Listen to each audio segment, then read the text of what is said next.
What's up? I'm EmEz, and while I'm based in New York City at Power 105.1, I'm a Jersey kid through and through. I mean, Jersey's the place where I found the inspiration for my career. Growing up in a West Indian household, hip-hop wasn't the first music I was introduced to. But when I did find hip-hop, it was a life changer. It changed my world. It changed my dress, it changed my walk, it changed my talk, it changed everything. I never really wanted to be a rapper or a singer, but I could talk to anyone about anything for as long as they wanted. So interviewing was gonna be my passion. I love music, the harmony, the beats, the lyrics, how it made you feel, and all of that just added to my love of the culture. And being introduced to radio personalities like Ed Lover and Angie Martinez further solidified that being on the radio as a radio personality was something that I needed to be. My impact would be the interviews I leave behind, finding excellence in artists before the masses could find it. My vision, my ear, and my helping hand will precede me. And I'm cool with that. And that's how I team up for excellence.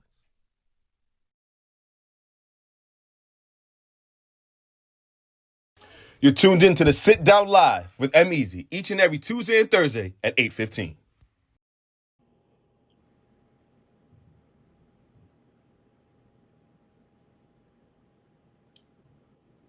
And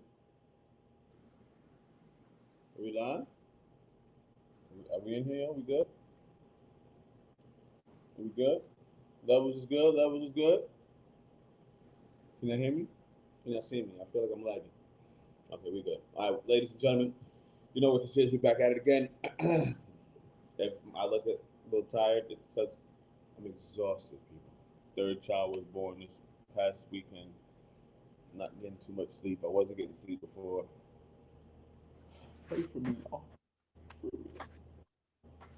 no, but we good. God is good. God is great. Yeah. Today we talked to Ashton Dollars. He's an artist from Queens. He is continuing part of the Haitian series I'm doing this month because it is Haitian Heritage Month, and today happens to be Haitian Flag Day. I wear my flag with me all day long. See that? Yeah. So it's Haitian Flag Day every day for me personally. So all this waving the flag today, that's cool. But yeah, I'm talking to Ashton Dollars tonight. If he's in the building, let's get him in. My man. Sak passe. Come on here, my guy. How's everything? Napkembe. I'm holding it down, man. You know, Absolutely, representing. absolutely. Thank you for joining us this evening. I appreciate the professionalism. I see you in a nice little location and everything's nice and stable. I appreciate that. Thank you. No doubt. Okay. So now for people that don't know, you give them a little background on who you are before I start asking some of my questions. Okay, so let's go by what's my real name.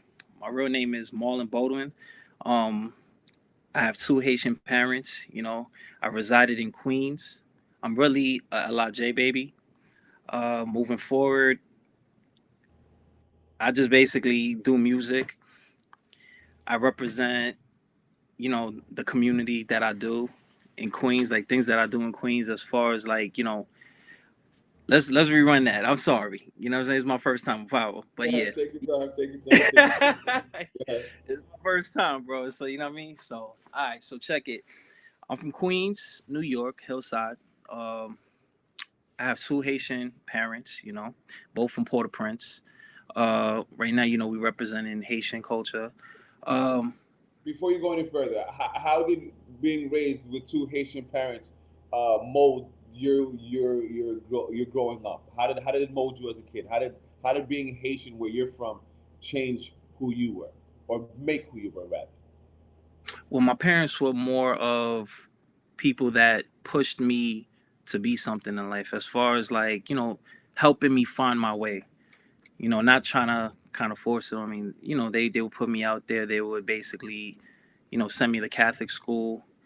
Oh, I know, I get it. Yeah, L'école, l'église, la caille. like Uh-huh. I Uh-huh. exactly. I know. Go ahead. So, you know, my mom, she sent me to Incarnation. That's why I kind of started, you know, getting into the steps of music because I was in a choir. You know, she also put me in piano school, so I started playing the piano as well. You know, trying to learn how to read notes and you know progress from there. From there, she sent me to St. John's Prep in Astoria. I was playing basketball at the time. You know, growing up in Hillside, we was really like basketball players. We all had like a talent, a type of gift. Somebody knew how to do something. So at the end of the day, it was just more of like being around the cool cats, playing ball at the court side, and you know what I mean, going home, and then you go home to your parents, and then you go to church on Sunday.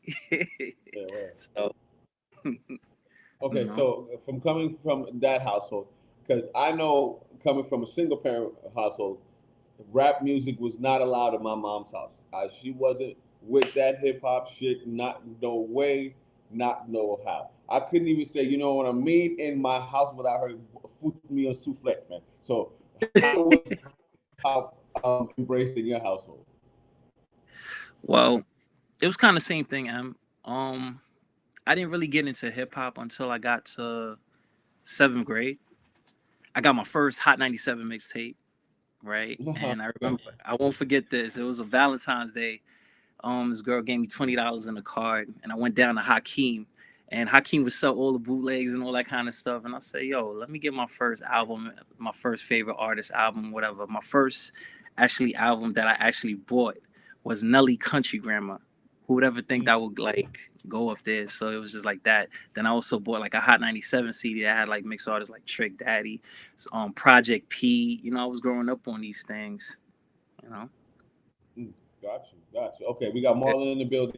It's Ashton Dollars is his rap name from Queens. Now, talk to me about the process of making music for you, because I know you're not just someone who is behind the mic. You also produce music as well, correct?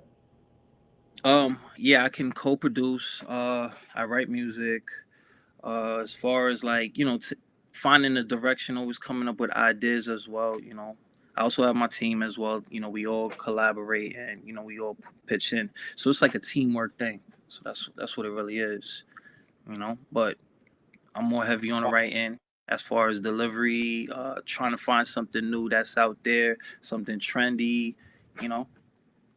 Who was some of the first artists that inspired you to do the music that you're doing now? We got Fabulous, Jada Kiss on the lyrical side, Nas on the lyrical side, Metaphors. Uh, Myself, because now I'm coming up. Okay, Just to be okay. funny. Um, who else?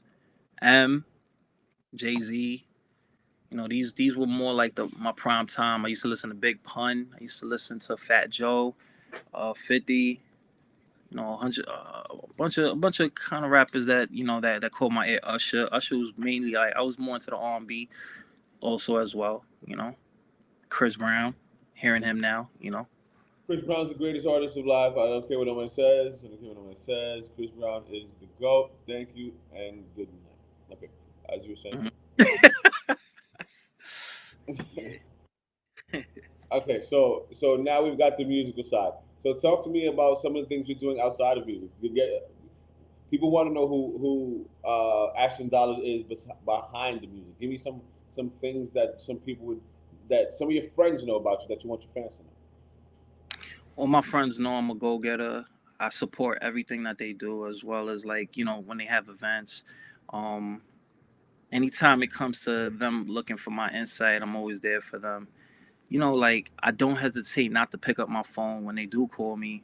Um, it's just overall just providing for the community as well. Like I do things that another man wouldn't do. Like I would be the type of person to, if I saw somebody on the floor, I would pick them up.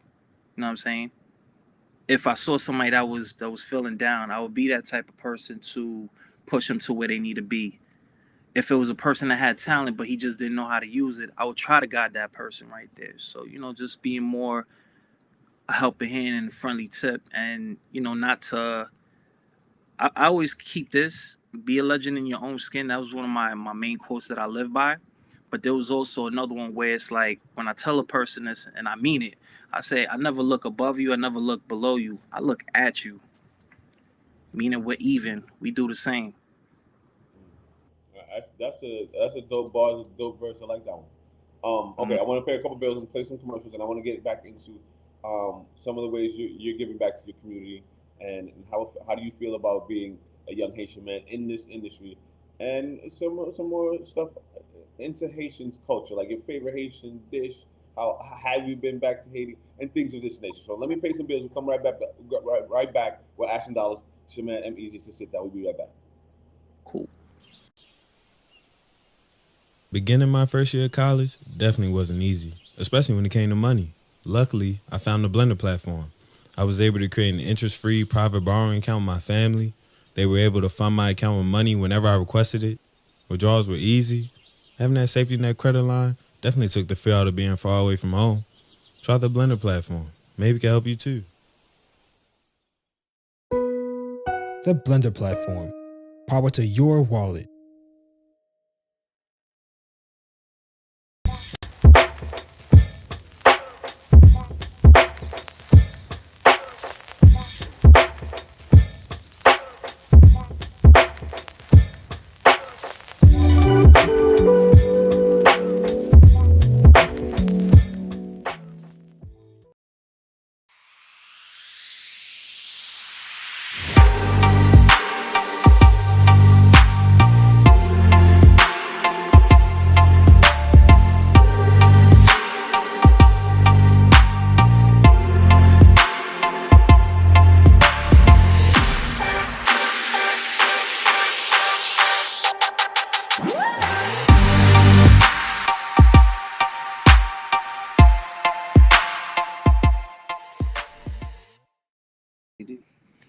Doesn't matter. Boom.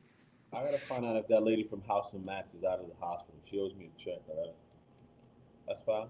She's in the hospital and I'm worried about my check. Anyway, we'll talk about it later. It's a sit down. She got EmEz. We back at it again. Happy Tuesday evening. Happy Haitian Heritage Month. Happy Haitian Flag Day. All right. We're talking to my guy Aston Dollars. He's from Queens. We were just talking to him about giving back to the community and some of the work he was doing in the community. So let's get Ashton back in the room. We'll talk to him real quick. Ashton, what's going on? What's good? What's good, First and foremost, thank you again for coming to hang out with us on the sit down this evening. Let's get right back into it. What are some of the things that you're doing in the community, Haitian or otherwise, that you're giving back to? Well, my cousin and I, like at first when we first started, he owns now. He's a trainer, so like for the youth and stuff, we train them. We try to make them feel, like they could do what they have to do as far as like when it comes to working out. We try to inspire them by eating healthy. As far as anything, as far as like food and stuff like that, I would give to charity. It would be more things like that. Anybody that needed my help, I would be there for them. Also, to be honest with you, if you're ready for this, Go ahead. I also work in the medical field. So it's like I'm around constantly catering to people that are sick. Okay, so now let's you just gave me a whole bunch of other questions I want. Now, how did you get into the medical field? How long have you been into the medical field? Talk to me about this. And what's your role in the medical? What exactly is your title? I first started as a business associate. It was like a stepping stone, working in the emergency room. As far as that, moving forward, now I'm a program assistant. I worked there 16 years. One of the big hospitals. If you want me to say their name, I could promote them as well. Montefiore Hospital. Whatever you want, flex it. Go ahead. But yeah, 16 years of working in Montefiore. I work in a laboratory. I got to learn a lot of things through the years. Maybe you might be able to answer this question. Maybe you won't. Why do they starve my wife before she has to give birth? Explain this to me, because I was in there and I'm tight. She gave birth for almost 40 hours. It felt like. We was in there forever, and they didn't feed her. She was hooked up to the IV. But explain to me, because I said to her, it's only because they don't want to clean up the shit, because you're gonna have to push, and once you push, maybe you shit, and they don't want to clean up the shit. So that was my explanation for they want to be comfortable, they want to be. So is there a real reason? Because a couple of people have told me it's because of surgery, but can you answer that question for me? Why do they take so long to feed you?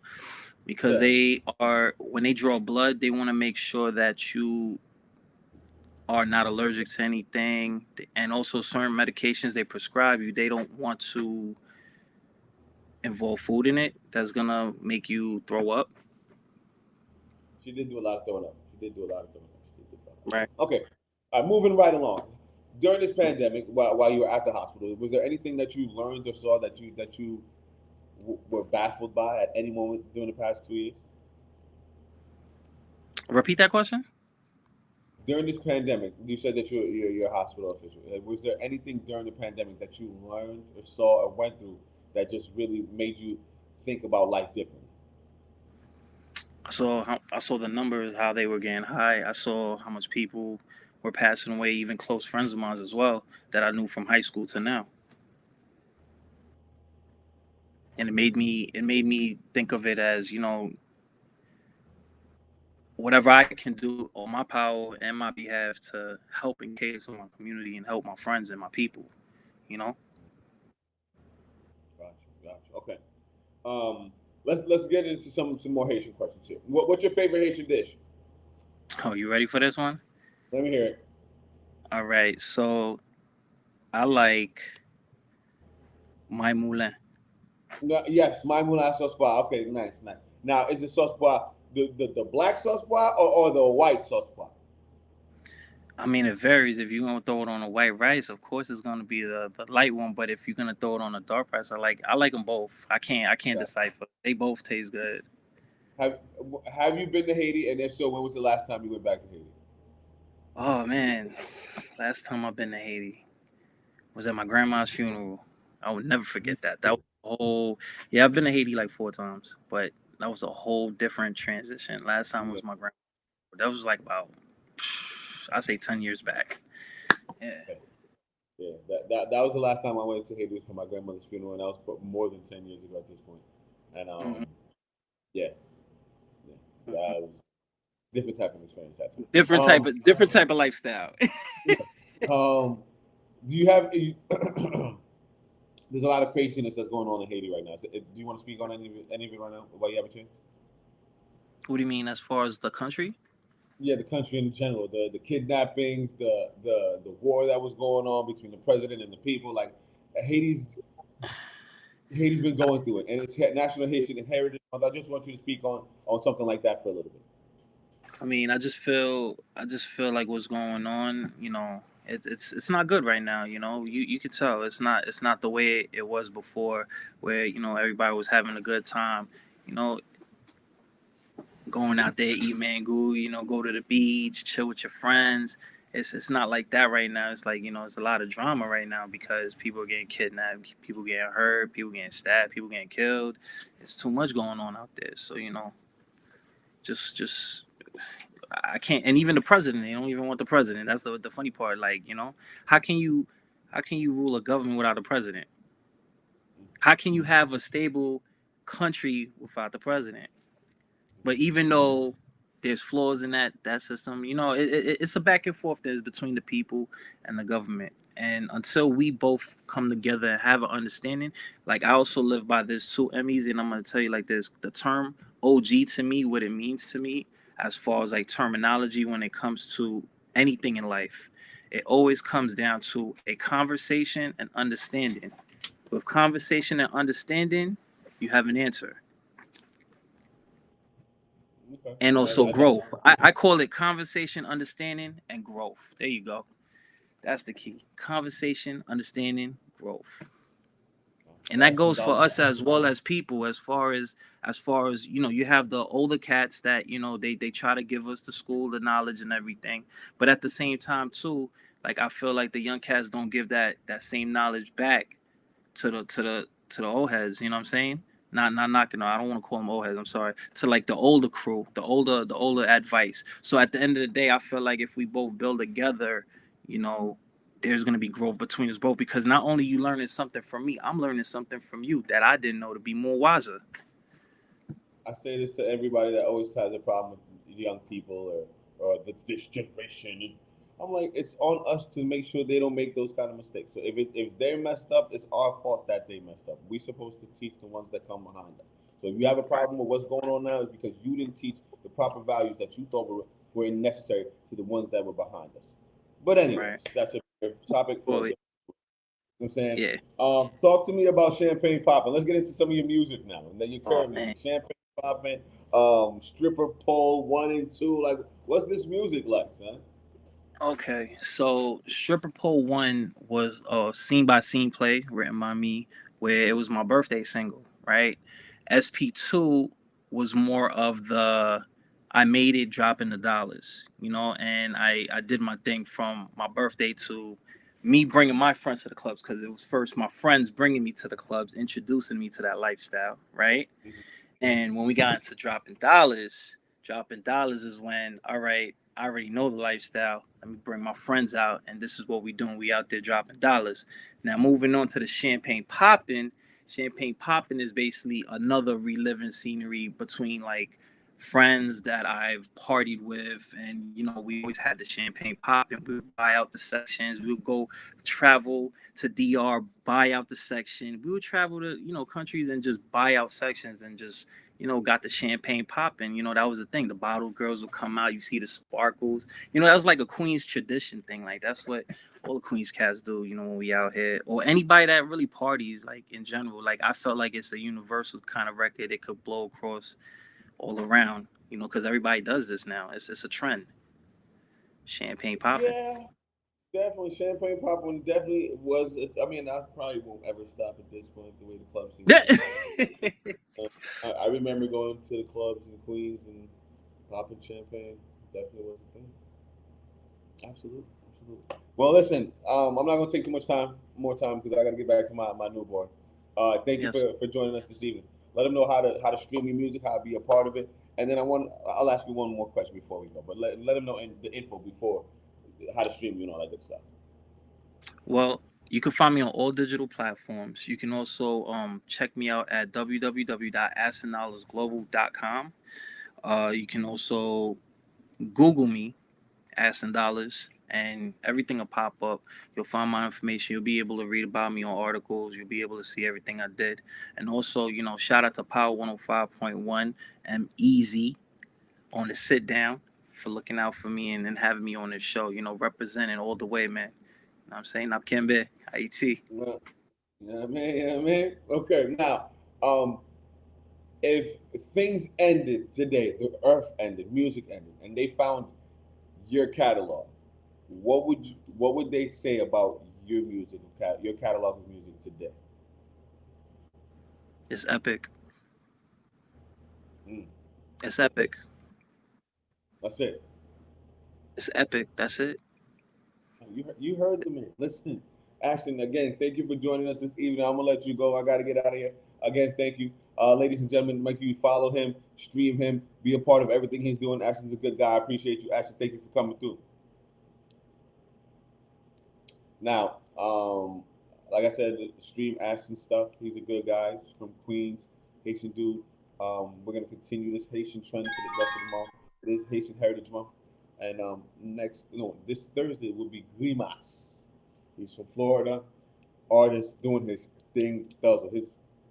He's kind of the reason I haven't cut the beard yet, because he's got a little beard thing he's got going on that I want to be a part of. The whole beard gang thing. I'm trying, son. Y'all think I'm playing? Y'all think I'm playing? Listen, look. Beard bump. Nigga don't even got a beard. But I'll see you on Thursday. We're talking to Green Mouse. Have a good, happy Haitian Flag Day. I'll see you on Thursday. It's the EmEz. Sit down. We out. You're tuned in to the Sit Down Live with EmEz each and every Tuesday and Thursday at 8:15.